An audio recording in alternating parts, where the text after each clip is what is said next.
Hello, and welcome back to another episode of the show.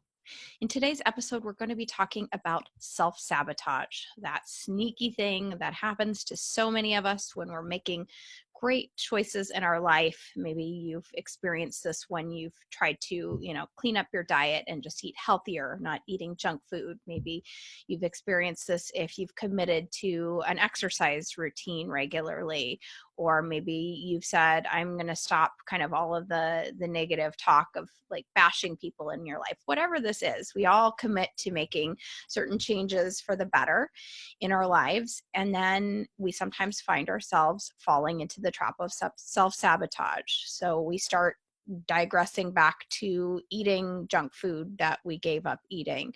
We stop exercising even though we know it's good for us. We engage in a session with our friends where we're just complaining and moaning and groaning and knowing that that really actually doesn't serve our purpose, and it brings us lower, yet we fall into that trap.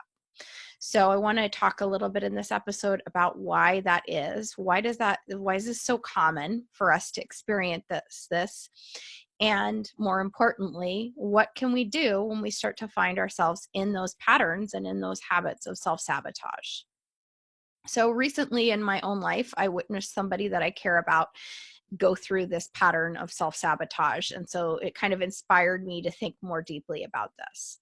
So in the person that I'm talking about has been doing great with making certain lifestyle changes, cleaning up diet, not eating fast food, which was something that this person had done a lot of in the past, and doesn't do that very much anymore.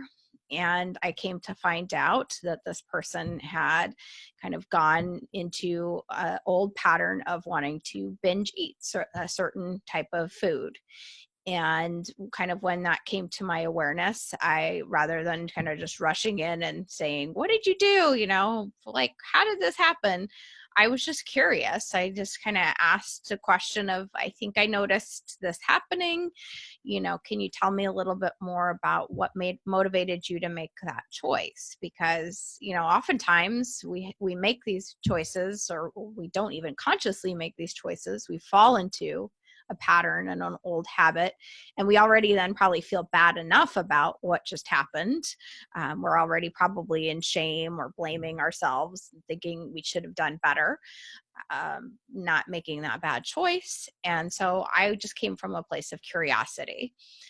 So just kind of thinking more about this area of self-sabotage, though, that kind of came to my mind when I was witnessing this and having this conversation with this person. um, I really understand on one level what happens in our brain. First of all, our brains are just hardwired to be fearful of changes. So if you think again, just from an evolutionary perspective, for thousands of years, things that were new and different, it was not super safe. It was much safer, when we were living on the land, living in caves and all of those things. The known and the predictable was a lot safer than something that was completely new and unknown. And so our brains have this strong bias against what's new and different. And so even if the thing that's predictable and certain is a negative something, our brains will actually tip more towards that rather than the unknown, unpredictable. So that's what we're fighting against actually when we're trying to make changes is, if you have had a certain behavioral pattern, a certain habit for a lot of years, well, that's sort of like, it's like a track, and the groove is very worn and very deep. And if you're trying to make a new habit, you're trying to dig in and create that new groove somewhere else. Well, that predictable old groove, even if you now know on some level it doesn't serve you, you know that eating that way is adding to health problems, or that lying on the couch every day and never exercising is not good for you and doesn't serve you. it's still the known if that's been your pattern for a lot of years. And so what your brain is probably going to do when you try and go for something new is it's going to kind of make that something new, that new pattern, that new habit scary to you. It's going to say, this isn't safe. This isn't the predictable. This isn't our norm. Red alert, red alert, red alert, go back to the old behavior. So being patient with yourself when you're starting a new habit, and just understanding, I think, that your brain is hardwired to fear change, and it's hardwired to go with the known and the predictable, is just one thing that's very helpful to know, is that that's how we're wired, and you're not the only one that struggles with it. And it's actually part of our biology that we have to come up against to start to make changes. So, uncertainty really just generates this very strong response in our limbic brain, our emotional brain. And we're hardwired to avoid uncertainty. Uncertainty is anything unknown. So if you've never not eaten a certain way, if you've never taken care of your body in this particular new way, if you've never not engaged in negative self-talk, or, kind of those sessions where you get together with your friends and you just complain and moan and groan, or whatever habit you're trying to change, if that's completely new for you, it's something new for your brain. It generates uncertainty, and you're going to have some resistance to that. I think another reason really that we struggle with self-sabotage is that, we have a fear of failure. This is very, very common for pretty much all humans on the planet. We don't like to feel like a failure. And so we're kind of, again, hardwired to think, well, if I just don't try, if I give this up and I don't keep going, well, then I didn't fail. I stopped. I didn't do it. So it's much harder for us to face that feeling of, if I do this and it doesn't work and it fails, or if I do this for a really long time and then, I quit and I give up, that feels a lot worse than just kind of sabotaging ourselves in the beginning. Sometimes we even have fears of success as well. So this can be, and this is something that a coach that I know had recommended in something that I was working on in business, is to journal about, list maybe 20 things, 20 reasons that you're afraid, or what will happen if you fail at this particular thing. And also similarly list 20 things that you're afraid of if you do succeed. And it's really illuminating when we start to bring those things to the light, because a lot of them, you may look at it in the light of day and go, that's ridiculous. If I succeed at, and I'm going to use just some examples from what I journal on in business, but you can see how it can map. You can use this same thing for health. If I'm successful in my business, then, people will judge me and they won't like me. Truth is, people are always judging me, no matter if I'm successful or I'm not. Like we live in a world where people judge us. So bringing these kinds of beliefs to the surface, if I'm successful, that will happen. If I fail, what does that mean about me? So just spending a little bit of time examining when you're making a change in a certain area, what do you fear if you fail at this? What do you fear if you succeed? I see this a lot too, when people are trying something to improve their health. When people come to see me, there's definitely a fear of failure, because many people have tried a lot of things and not seen the results that they want. And so it's scary to say, I want to try something new because I might fail at it. So sometimes it's just easier to not start, or, you get started with it and then sneaky self-sabotage comes in and it rescues us from those fears of failure and fears of success. Kind of linking into this same thing, these kind of fears of failure and success, there's also a lot of old beliefs and programming that come up when we start to make changes. Things that say you're not smart enough to do this, you're not disciplined enough to do this. Like maybe somebody told you that in your life, you don't have willpower, and you've internalized that, and now that you believe that about yourself.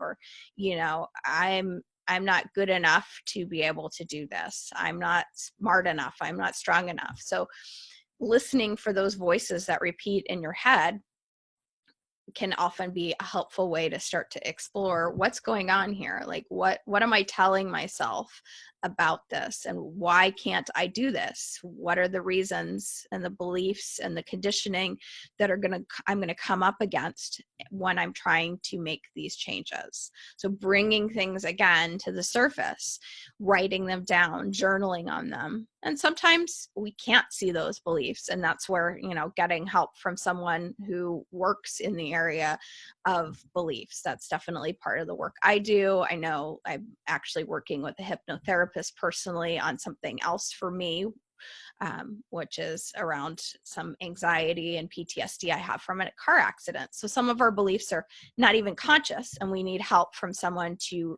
bring them to the surface. Or even if we are conscious of them, we have to reprogram them at the subconscious level. And sometimes we need support in doing that.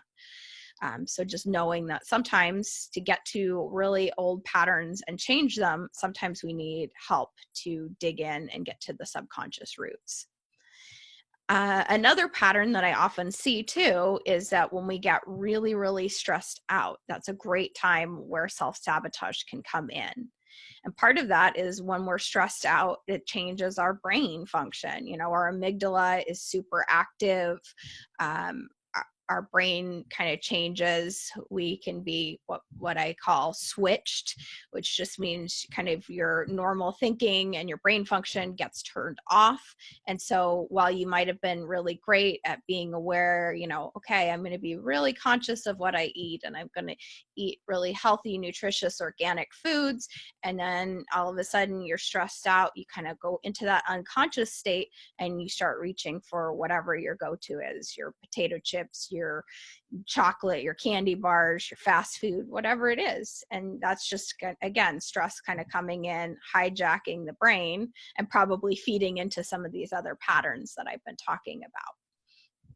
So it's challenging to make changes in our life. You probably have personally experienced this in different ways. Whenever you have something that you've done for a long time and done it a certain way, maybe even dating back to, what you learned from your parents, what you learned in childhood, and you try to change that, it's challenging, and you're going to come up against certain obstacles and certain challenges. And so, first of all, just from this perspective, understanding, again, your brain is hardwired to go with the known and the predictable, even if it's kind of a crappy known and predictable. Your brain is going to stick with that and resist the unknown, unpredictable, even if that unknown could be completely a wonderful, beneficial change for you. Your brain at the primitive level doesn't really know that. It just says, this isn't known, this isn't safe. So being patient with your brain and just knowing that's part of how we're hardwired. Examining things, like I said, examining your fears around failure, fears around what if I'm successful at this, bringing those into consciousness, looking at what beliefs are coming up, what thoughts are recurring in your head as you're trying to make this change. Because you're working against, again, these old grooves and these old tracks that run very, very quickly. And sometimes it's hard when we fall into self-sabotage because we go unconscious. So sometimes, you're doing great, and then all of a sudden you realize the next day, wow, I just did that self-sabotaging behavior and I didn't even have a moment to think about it. And that's where sometimes you do have to get help, because you're not even aware that you're falling into that trap of self-sabotage. You just, notice the next day, hey, there were like 2 bags of potato chips that are completely empty that I ate yesterday. Oh, what happened? I just went unconscious.